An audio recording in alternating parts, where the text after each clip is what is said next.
2월 7일 주일 예배를 하나님께 드리겠습니다. 다 자리에서 일어나십니다. 여는 찬양 드리겠습니다.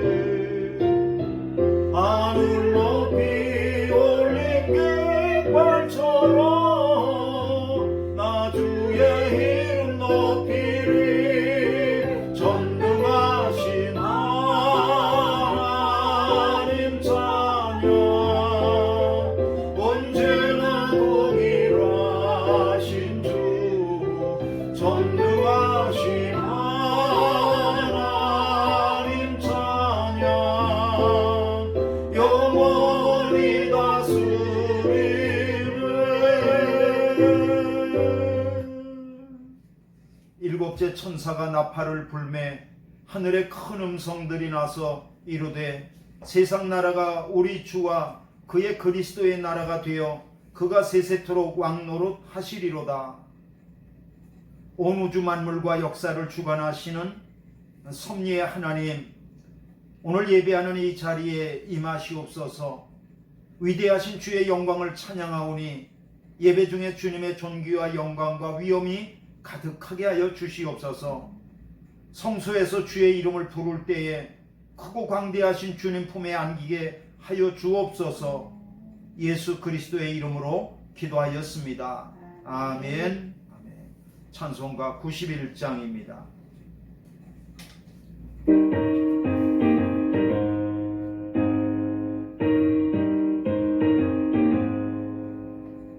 슬픈 마음 있는 사람 예수 이름 믿으면 영원토록 변함없는 기쁜 마음 얻으리.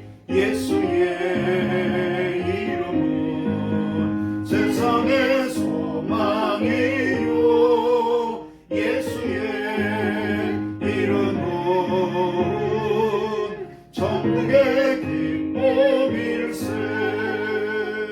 거룩하신 주의 이름 너의 방패 삼으라. 환난 시험 당할 때에 깊게 기도드려라. 예수의 이름은 세상의 소망이요 예수의 이름은 천국의 기쁨일세. 존귀하신 주의 이름 우리 기쁨 되도다. 주의 품에 안길 때에 기뻐 찬송 부르리. 예수의 이름은 세상의 소망이요 예수의 이름은 천국의 기쁨일세.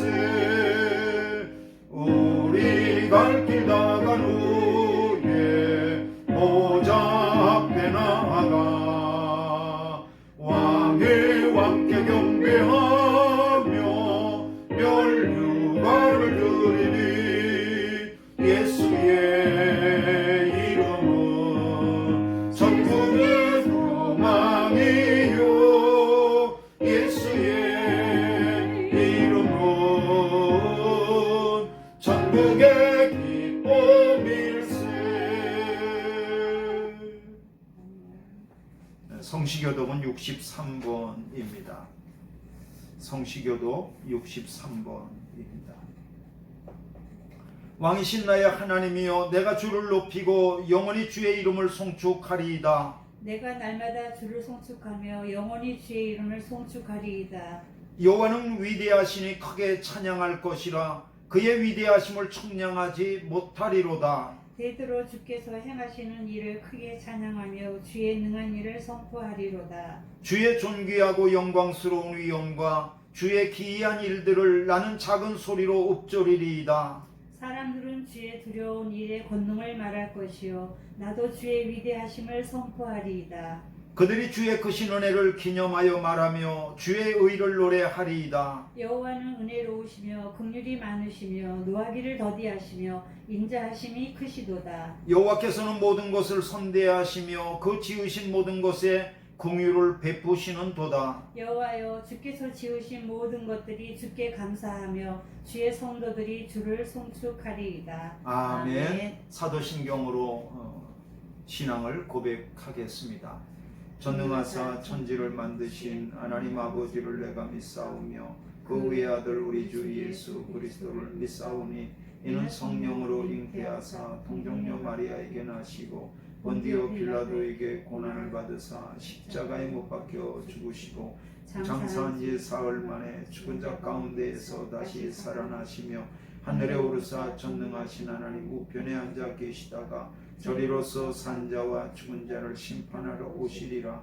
성령을 믿사오며 거룩한 공예와 성도가 서로 교통하는 것과 죄를 사하여 주시는 것과 몸이 다시 사는 것과 영원히 사는 것을 믿사옵나이다. 아멘. 송영 1장입니다.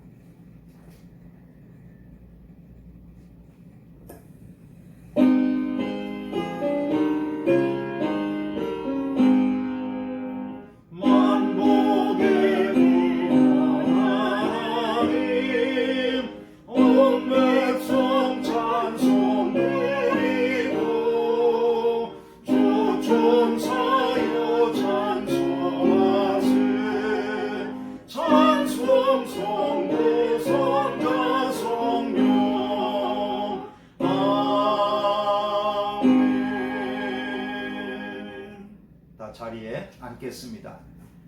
이 시간에는 우리를 대표해서 정윤주 권사님께서 기도해 주시겠습니다.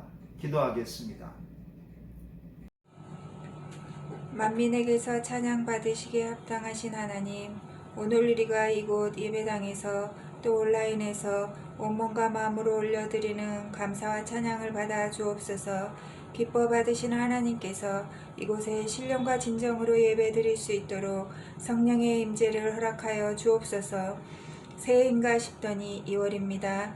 작년과 바뀌지 않은 상황에서 조심하고 기다리고 움츠러들지만 전능하신 하나님의 크신 일들이 있어질 것을 알기에 매일 주님과 동행 그리고 기도로 애쓰며 하나님의 자비만을 기다립니다.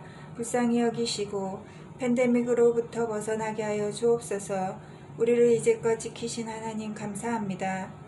그러나 선한 것 하나 없는 저희가 시절을 핑계삼아 나태를 합리화하는 죄가를 용서하여 주옵소서.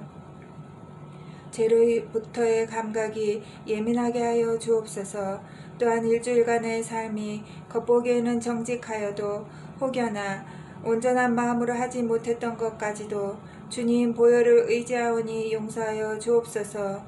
매일 말씀으로 주님의 지혜를 구하고 복음으로 기쁨을 누리며 때를 얻든지 그렇지 아니하든지 믿음을 전하는 자녀의 삶을 인도하여 주옵소서. 우리나라 대한민국에 긍휼을 베풀어 주옵소서. 대통령과 지도자들에게 하나님을 경외하게 하옵시고 믿음의 성도들의 기도를 들어 주옵소서. 안정된 국가가 되도록 인도하여 주옵소서. 우리나라를 세계로 복음 전하는 하나님의 선교의 나라로서 주옵소서. 성도들의 믿음을 모아 마닐라 은혜교회를 세우신 하나님, 필리핀의 한인들의 구원을 위해 쓰임받는 교회 되게 하여 주옵소서. 이 땅에 예수님의 이름이 올바르게 세워지는 데 쓰임받게 하옵소서. 성도들의 기도가 하늘에 상달되는 교회 되게 하옵소서. 흩어져 있는 가족의 안전을 지켜주옵소서. 말씀의 강단에 생명수가 차고 넘치는 은혜가 임하게 하여 주옵소서. 세우신 유일무 목사님께 능력을 부으시사 말씀으로 인하여 성령의 불길이 저희에게 임하게 하시기를 원하오니 저희의 심령이 변화되는 역사가 일어나게 하옵소서.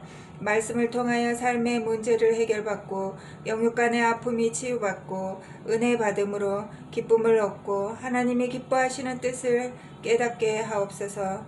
이 시간 하나님을 경외하며 예배를 섬기는 것으로 인하여 형통되게 되는 복을 허락하여 주옵소서. 감사드리오며 예수님의 이름으로 기도하옵나이다. 아멘. 하늘에 계신 우리 아버지여, 이름이 거룩히 여김을 받으시오며 나라의 마옵시며 뜻이 하늘에서 이룬 것같이 땅에서도 이루어지이다. 오늘날 우리에게 일용할 양식을 주옵시고 우리가 우리에게 죄 지은 자를 사하여 준 것 같이 우리 죄를 사하여 주옵시고 우리를 시험에 들게 하지 마옵시고 다만 악에서 구하옵소서. 대개 나라와 권세와 영광이 아버지께 영원히 싸움나이다. 아멘.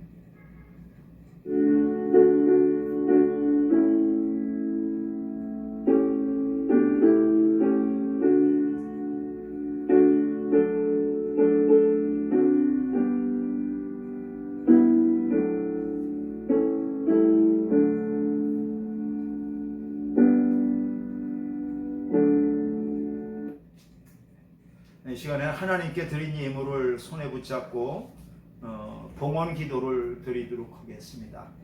기도하겠습니다.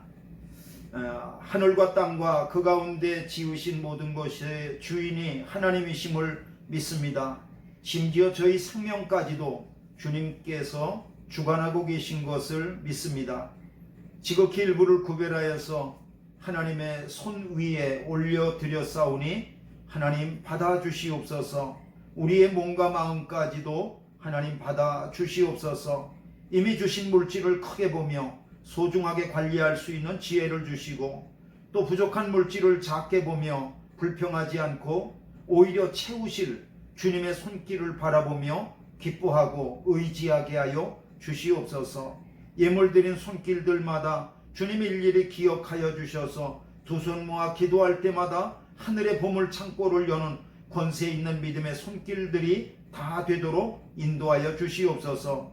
하나님, 우리가 드린 이 모든 예물들이 주님의 손에 들려질 때 하나님 아버지여 쓰여지는 곳마다 예수 그리스도의 복음의 능력이 더욱더 강력하게 증거되게 하시고 또 무엇보다도 하나님의 나라가 강력하게 임하게 하여 주시옵소서. 감사하고 예수님의 이름으로 기도하였습니다. 아멘. 하나님의 말씀 보겠습니다. 하나님의 말씀은 마가복음 1장 32절로부터 39절까지의 말씀입니다. 마가복음 1장 32절로 39절까지의 말씀인데 한 절씩 교대로 읽겠습니다. 저물어 해질 때에 모든 병자와 귀신 들린 자를 예수께 데려오니 온 동네가 그 문 앞에 모였더라. 예수께서 각종 병이 든 많은 사람을 고치시며 많은 귀신을 내쫓으시되 귀신이 자기를 알므로 그 말하는 것을 허락하지 아니하시니라. 새벽 아직도 밝기 전에 예수께서 일어나 나가 한적한 곳으로 가사 거기서 기도하시더니 시몬과 미크와 함께 있는 자들이 예수의 뒤를 따라가 만나서 이르되 모든 사람이 주를 찾나이다. 이르시되 우리가 다른 가까운 마을들로 가자. 거기서도 전도하리니 내가 이를 위하여 왔노라 하시고 다같이요. 이에 온 갈릴리에 다니시며 그들의 여러 회당에서 전도하시고 또 귀신들을 내쫓으시더라. 아멘. 아멘. 오늘 이 시간에는 마가복음 1장 32절로부터 39절까지의 말씀을 중심으로 사명 충전이라고 하는 제목을 가지고 하나님의 말씀을 들으며 은혜를 받겠습니다. 먼저 기도하고 말씀 듣도록 그렇게 하겠습니다. 하나님 아버지, 은혜와 사랑을 감사합니다. 하나님께서 오늘도 하나님 앞에 예배하며 우리에게 주시는 말씀을 듣습니다.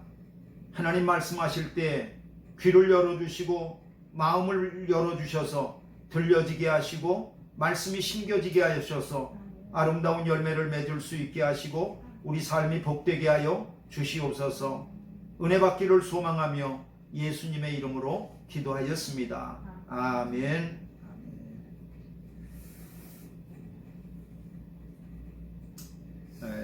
한 번쯤은 들어보셨을 것 같은 이야기입니다. 한 번은 솔로몬이 성전 건축하는 현장을 둘러보게 됐습니다. 수많은 일꾼들이 여기저기 흩어져서 아주 열심히 일하고 있습니다. 솔로몬이 얼마쯤 가다가 열심히 일하고 있는 한 일꾼에게 이렇게 물었습니다. 왜 당신은 여기서 일하십니까? 그러자 그 일꾼이 이렇게 대답했습니다. 먹고 살려면 할 수 없죠. 그렇게 말이죠. 또 솔로몬은 얼마 정도 가다가 한 곳에서 열심히 일하고 있는 한 일꾼을 보면서 또 같은 질문을 했어요. 당신은 왜 여기서 일하십니까? 그러자 그 일꾼이 대답합니다. 시켜서 일합니다. 또 솔로몬 왕은 어느 정도 가다가 열심히 일하고 있는 한 또 일꾼을 만났습니다. 그는 얼굴에서 빛이 나고 그리고 입에서 흥얼거리면서 노래를 부르면서 그렇게 일을 하고 있었습니다. 같은 질문을 했습니다. 당신은 왜 여기서 일하고 계십니까? 그러자 그 일꾼이 솔로몬을 바라보면서 이렇게 대답했습니다. 저는 여기서 영광스러운 하나님의 성전을 짓고 있습니다. 같은 일을 해도 그 일을 하고 있는 사람이 어떤 태도를 가지고 있느냐에 따라서 그의 삶의 모습이 달라진다고 하는 것을 우리에게 교훈하는 그러한 이야기입니다. 아무리 열심히 일해도 이길 수 없는 사람이 있습니다. 어떤 사람이죠?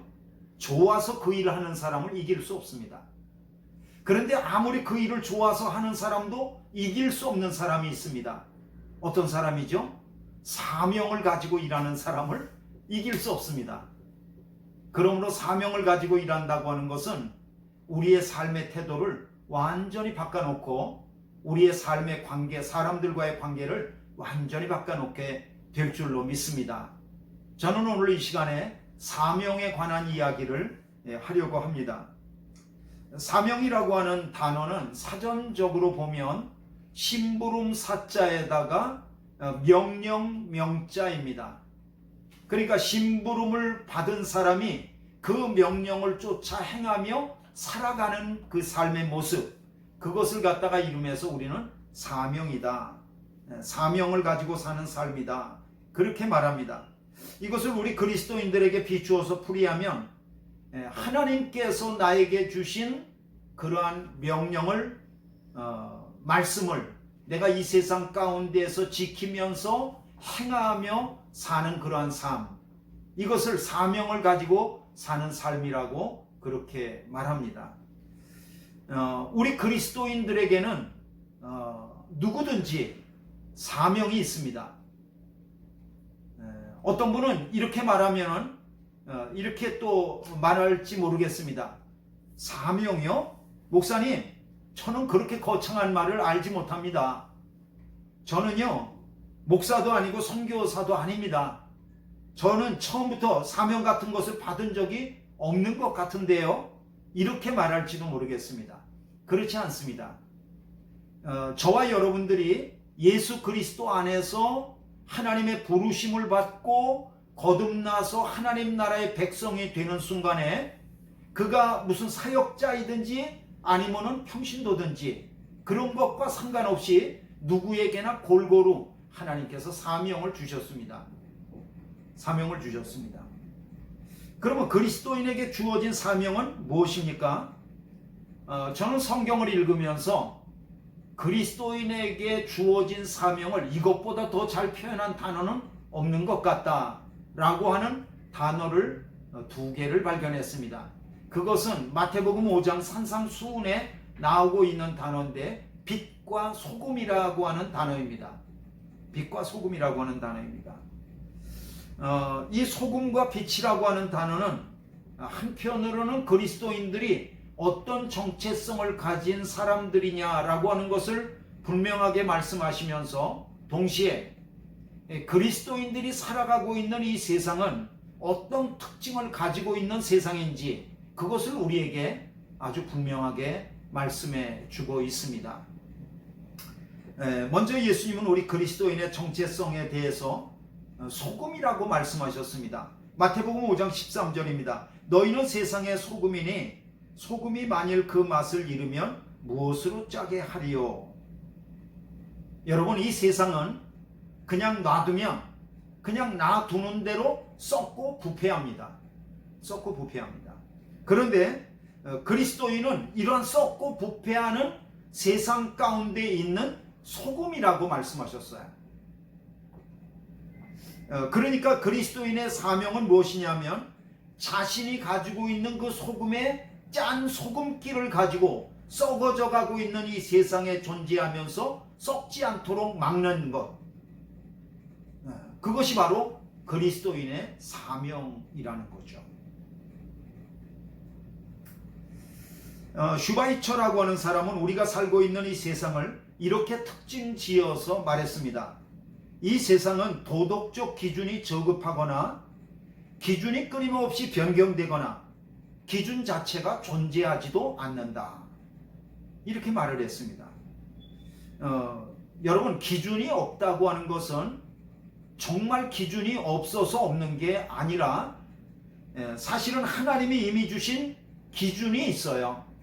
예를 들면 십계명 같은 그 기준이 우리에게 주어져 있어요. 그런데 왜 기준이 없다고 그러고 변경된다고 그러죠? 그것은 사람이 하나님께로부터 받은 그 계명과 그 기준을 무시해버리기 때문에 기준이 없는 거죠. 하나님이 주신 기준이 없어지면 이 사회에 어떤 기준이 세워지죠? 그거는 자기가 기준이 되는 거예요. 자기가 기준. 사람마다 자기가 기준이 되는 거예요. 그래서 사사기 25장 제일 마지막 절인 25절은 이렇게 말씀하고 있습니다. 그때에 이스라엘의 왕이 없으므로 사람이 각기 자기의 소견에 옳은 대로 행하였더라. 여러분, 왕이신 하나님의 기준이 없어지니까 사람이 자기가 왕이 되는 거예요. 그리고 자기가 왕이니까 자기가 세운 기준이 사람마다 다 자기 기준이 된다는 거죠. 그리고 그 결과는 어떻게 되죠? 혼돈, 케이오스, 카오스가 되는 거죠. 그러므로 그리스도인은 하나님이 내게 주신 말씀, 그것을 삶의 기준으로 삼고 정말 소금이 되어서 이 세상이 점점 부패하고 썩어져 가는 가운데 그것을 막아서서 썩지 않도록 짠맛을 계속 발휘하면서 사는 것, 이것이 바로 그리스도인의 사명입니다. 또 하나, 예수님은 우리 그리스도인의 정체성을 세상의 빛이라고 말씀해 주셨습니다. 여러분, 마태복음 5장 14절에 너희는 세상의 빛이라 산 위에 있는 동네가 숨겨지지 못할 것이요. 여러분, 그리스도의 정체성이 빛이라고 하는 것은 이 세상이 어둠이라고 하는 것을 전제로 하고 있는 거예요. 이 세상은 어둡다는 거예요. 아니, 목사님, 밤에도 이렇게 환한데요? 그래서 어두운 게 아니고 하나님 보실 때는 어둡다는 거예요. 그렇지만 우리 그리스도인이 이 어두운 세상을 살 때 참 빛이시고 큰 빛이신 예수 그리스도를 내 마음속에 모시고 살게 되어지면 나만 밝아질 뿐만 아니라 내가 살아가고 있는 이 작은 동네를 밝게 할 수 있다는 거죠. 어둠을 몰아낼 수 있다는 거죠. 바로 그것이 예수 그리스도를 믿는 사람들의 사명입니다.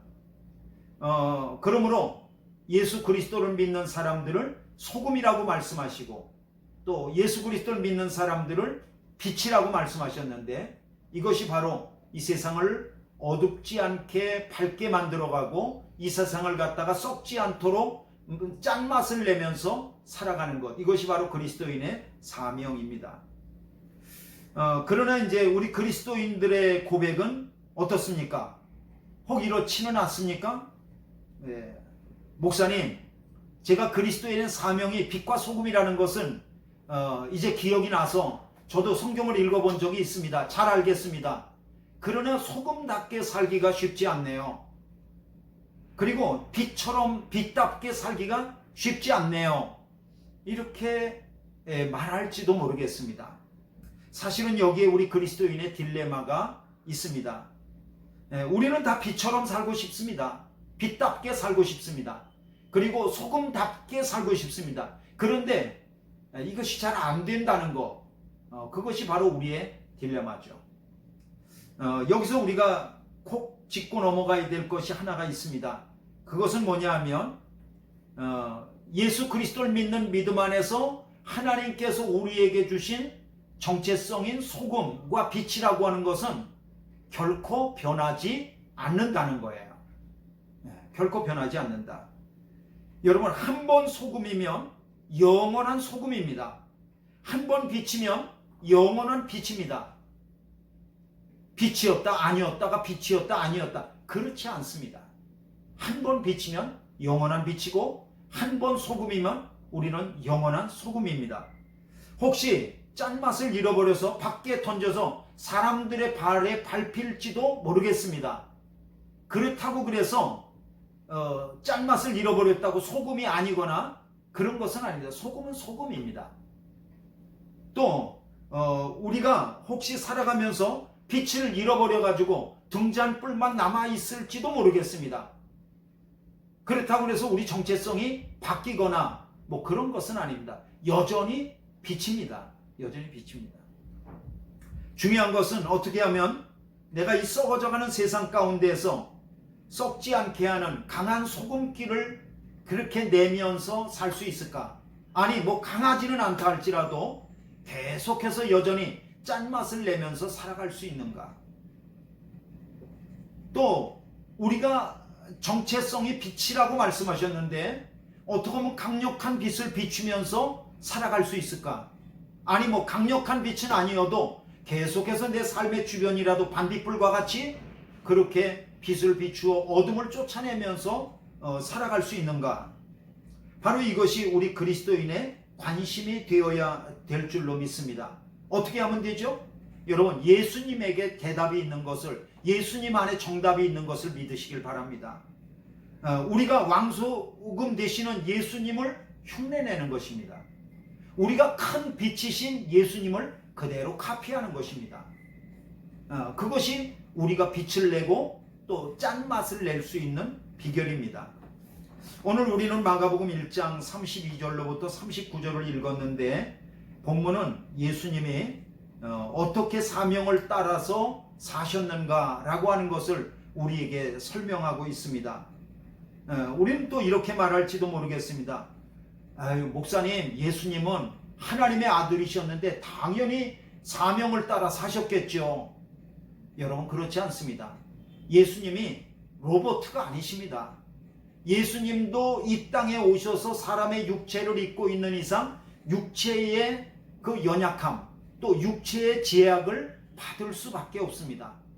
그래서 뭐 한 번 입력한 사명은 뭐 끝날 때까지 그냥 쭉 가는 것이 아니라 그 가운데에서도 그 사명을 예수님도 유지하기 위해서 애쓰셨다는 것을 여러분 기억하셔야 됩니다.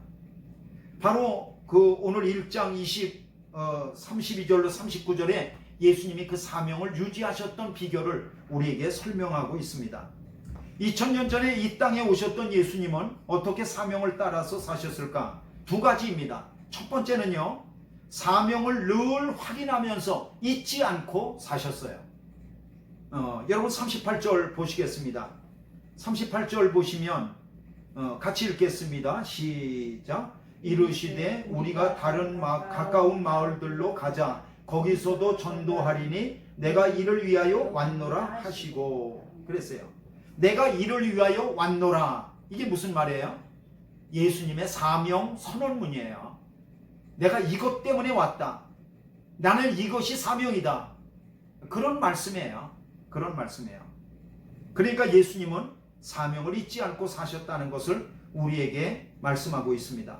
여러분, 예수님은 한 곳에만 머물지 않고 온 갈릴리 마을을 다니시면서 수많은 병자들을 만나시고 그들을 고쳐주시고 귀신을 내어 쫓으시고 하늘 복음을 전파하셨습니다.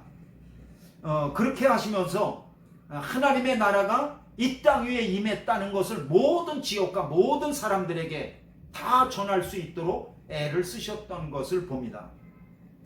그런데요, 예수님이 이런 사명을 가지고 애쓰시면서 살아간다 할지라도 예수님조차도 그 모든 사명을 깜빡 잊어버릴 수 있을 만한 그런 상황들이 오는 거예요. 어떤 때 그런 상황이 오는 거죠? 예를 들면 병자가 너무 많이 몰려오는 거예요. 귀신 들린 사람이 너무 많이 몰려오는 거예요. 그러면은 사명을 잊어버릴 수 있어요. 여러분, 오늘 32절 33절에 보면 모든 병자와 귀신 들린 자를 예수께 데려오니 온 동네가 그 문 앞에 모였더라 라고 기록했습니다. 여러분, 사람이 많다는 것을 알잖아요. 예수님 소문 듣고 온 사람이 많다는 걸 알잖아요. 또 37절 보세요. 모든 사람이 주를 찾나이다 이렇게 얘기를 하는 걸 보세요. 그러니까 예수님에게는 매일매일 수많은 병자와 귀신 들린 사람이 예수님이 계신 곳 앞에 새벽부터 찾아와서 예수님께 매달렸다는 거예요. 여러분, 사명이라고 하는 것은 하나님께서 나를 이 땅에 보내신 하나님의 요구를 이 땅 위에서 성취하는 게 사명이거든요. 그런데 사람들 나름대로 자기들의 요구를 예수님에게 계속하는 거예요. 그러니까 사람들의 요구가 너무 많아지고 너무 바빠지면은 하나님께서 나를 이 땅에 보내신 사명을 깜빡 잊어버릴 수 있다는 거예요.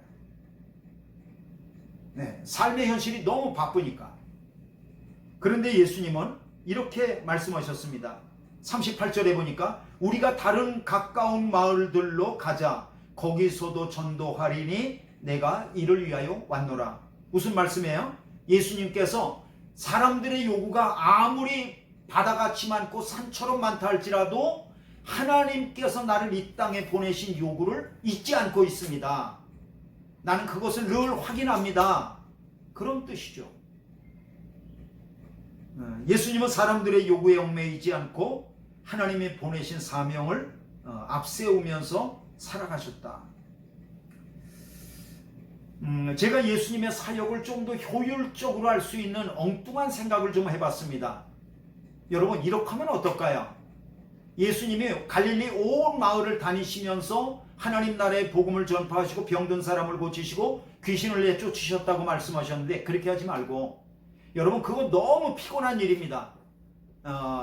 여러분, 온 지역을 다니시는 것만도 다리가 아프고 피곤하지만 사람을 상대해서 병자를 고치고 또 사람에게서 귀신을 내쫓을 때 나에게 있는 에너지가 다 그냥 빠져버리는 거예요.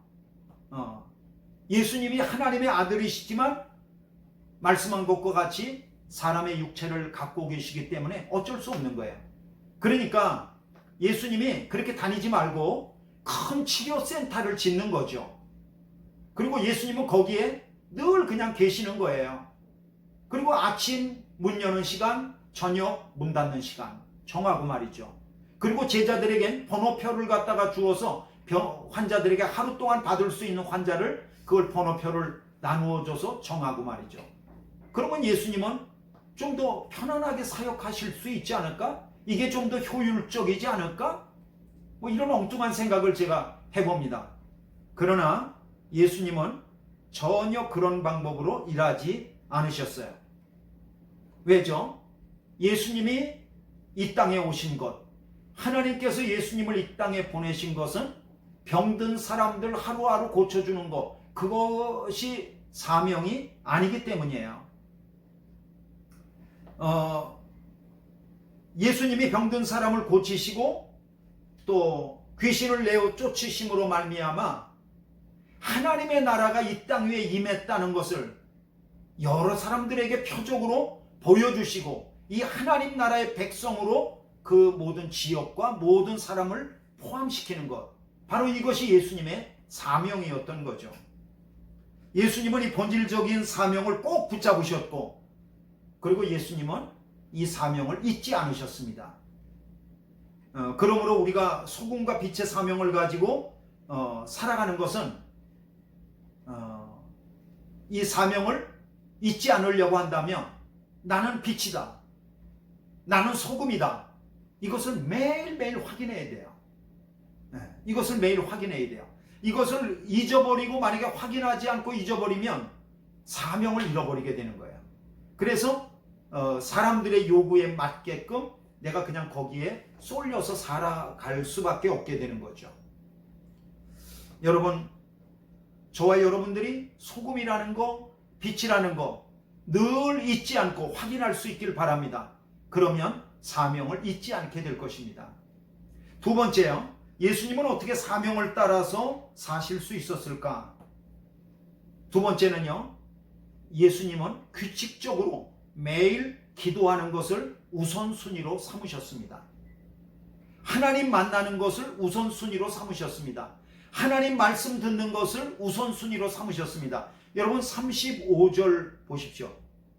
35절 같이 읽겠습니다. 35절 시작. 새벽 아직도 밝기 전에 예수께서 일어나 나가 한적한 곳으로 가사 거기서 기도하시더니, 이렇게 되어 있어요. 여러분, 예수님은요 하루를 시작하면서 날이 밝기 전에 사람들을 만나지 않는 한적한 곳으로 가셨어요. 그리고 거기서 사람 먼저 만나지 않고 하나님 먼저 만나셨어요. 하나님 먼저 만나서 하나님의 말씀을 기다리고 기도하고, 그러면서 경건의 시간을 가지면서 거기서 하루를 시작하셨던 거죠. 그것이 바로 예수님이 사명을 잊지 않을 수 있었던 비결입니다. 여러분, 예수님을 그 한적한 곳에 있을 때 시몬 베드로를 비롯한 많은 제자들이 여기저기 다니면서 예수님을 찾습니다. 이것은 예수님이 가장 가까이 있는 제자들이라 할지라도 그들 먼저 만나는 것이 아니라 하나님 먼저 만나고 경건의 시간을 갖는 것이 예수님의 사명의 우선순위, 사역의 우선순위가 된다는 것을 우리에게 보여주고 있습니다. 또 여러분, 그 사람들이 아침부터 몰려와가지고요, 새벽부터 몰려와서 예수님을 기다리고 찾고 있음에도 불구하고 예수님은 그걸 아시면서도 한적한 곳에 여전히 머물러 계셨다고 하는 것은 예수님에게는 어떤 병자도 방해할 수 없는 어떤 사역도 하기 전에 먼저 하나님을 만나고 하나님 앞에 말씀 듣고 기도하는 경건의 시간을 갖는 것이 예수님의 사역의 우선순위였다는 것을 우리에게 보여주고 있습니다. 여러분, 제자들이 예수님에게 이렇게 말하잖아요. 모든 사람이 주를 찾나이다, 이렇게 말이죠. 그 말 속엔 아니 예수님 여기 계시면 어떡해요? 사람들이 얼마나 많이 기다리고 있는데 빨리 가셔야 될 텐데 여기서 도대체 뭘 하시는 거예요? 아마 제자들은 이런 말투가 막 그런 어떤 속내가 거기 들어있을 거예요. 그런데요, 예수님은요 사역의 우선순위가 사람 고치는 것이 아니었어요. 사람 고치는 것이 아니었다는 말은 예수님께서 병자를 불쌍히 여기지 않으셨다거나 또 예수님께서 그 고쳐주기를 갖다가 기뻐하지 않으셨다거나 그런 뜻이 아니에요. 예수님 물론 병자들을 불쌍히 여기셨어요. 예수님 물론 병자들을 고쳐주시는 것을 기뻐하셨어요. 그러나 예수님에게는 하나님을 만나서 먼저 말씀을 듣고 기도하면서 그 한적한 곳에서 경건의 시간을 갖는 것이 바로 예수님에게는 모든 사역의 우선순위가 된다고 하는 것을 우리에게 말씀하셨던 거죠. 저는 이 일을 마치 배터리의 충전에 비유하고 싶습니다. 여러분, 예수님도 육체를 가지고 있기 때문에 수많은 병자들을 고치고 귀신들을 내어 쫓는 중에 예수님이 가지고 있는 배터리의 그 약을 모두 다 방전할 수밖에 없습니다. 예수님의 배터리에 방전된 상태에서는 예수님도 사역할 수 없어요. 여러분, 예수님도 사역할 수 없다면 저와 여러분도 사역할 수 없어요. 그런데 예수님은 이 배터리의 근원이 어디에 있는지를 아셨어요. 그 배터리의 근원이 어디예요? 하나님이셨어요. 그래서 예수님은 사람을 만나서 방전하기 전에 먼저 한적한 곳으로 가서 새벽 미명에 하나님께로부터 오는 그 배터리로부터 충전을 받았던 거죠. 말씀과 기도 속에서 예수님은 온전히 충전한 다음에 그 다음에 나가서 일하실 수 있었다는 거죠. 바로 이런 충전 때문에 예수님이 사명을 따라서 살 수 있으셨다. 말씀을 마칩니다. 하나님은 예수 그리스도 안에서 구원받은 저와 여러분들에게 이미 사명을 주셨습니다. 그리고 그 사명은 소금으로 살아가는 것이고 빛으로 살아가는 것입니다. 소금으로 살아가면서 이 세상을 썩지 않게 하는 것입니다. 빛으로 살아가면서 이 세상을 어둠을 내어 몰아쫓고 그리고 빛 가운데로 인도하는 것입니다.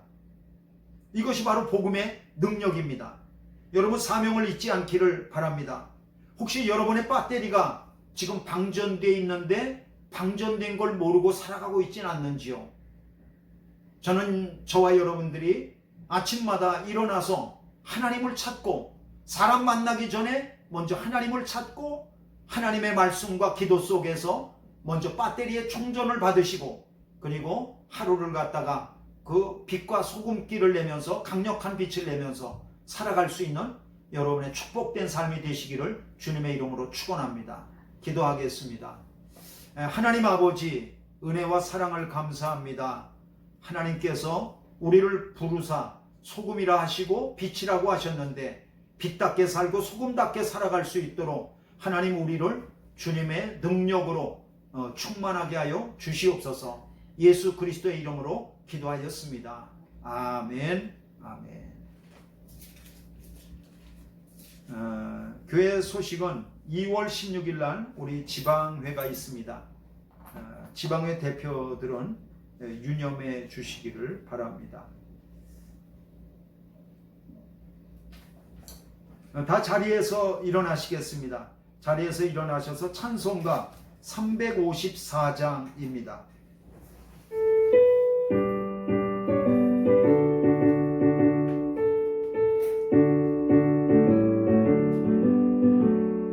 주를 안모하는 자 올라가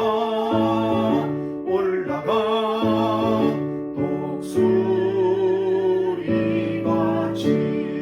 모든 싸움 이기고 근심 걱정 벗으로 올라가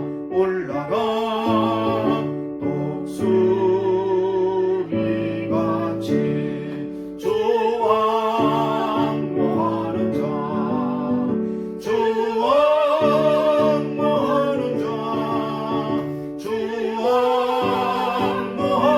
자늘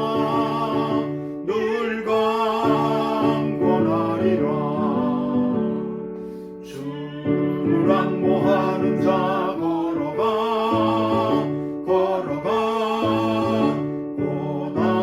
고단치 않네.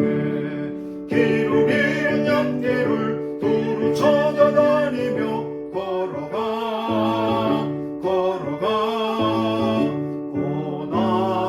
고단치 않네. 주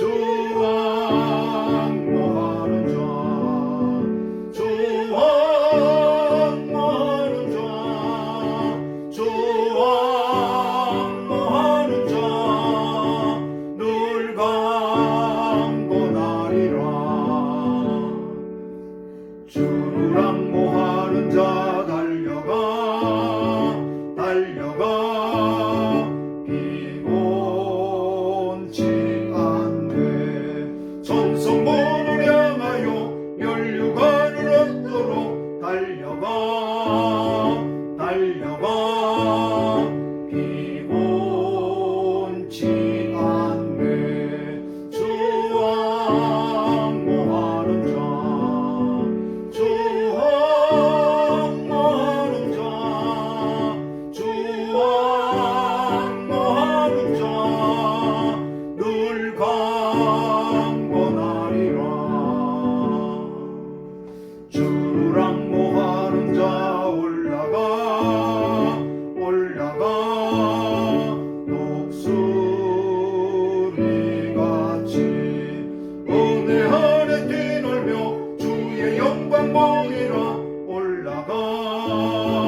마치도록 하겠습니다.